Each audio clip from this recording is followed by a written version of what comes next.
So we're done drying our hair, but it has become crunchy and stiff, and it kind of looks a little bit like a ramen noodle. Don't worry, that is totally temporary and it's supposed to happen. You actually want your hair to dry crunchy.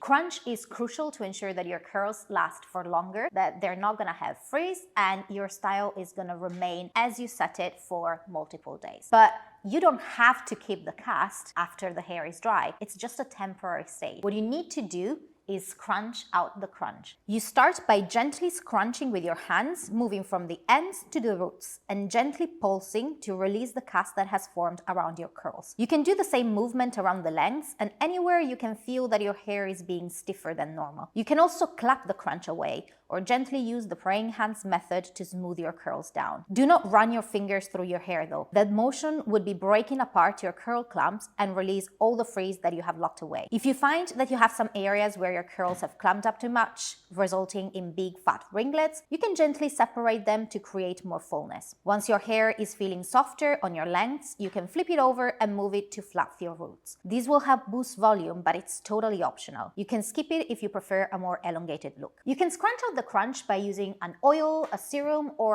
just your hand. The extra product is gonna help adding softness and shine, but since we're beginners, I would rather skip it for now. I need you to get more comfortable with the basics before we can move on to the next stage. But wait, what if your hair didn't get crunchy as you were drying it? There could be various reasons. The most common ones are that either you have air dried, which normally makes your hair move too much so it doesn't create cast, or you have used a product that isn't strong enough. So you might want to try switching to a stronger styling product. On the other hand, if your hair feels sticky or producty rather than crunchy, it means that you have applied too much product. So next time, try to use less product and make sure that your hair is fully wet before you're applying it. This makes sure that it spreads more evenly so it's not gonna remain in patches. If you want your curls to last even longer, you can skip the scrunch on the crunch method, go to sleep with your hair still crunchy. The sleepy motion will take care of the crunch for you. Your hair will be more defined when you wake up. Speaking of sleeping, should you do anything special to protect your curls as you sleep? The next episode holds your answer.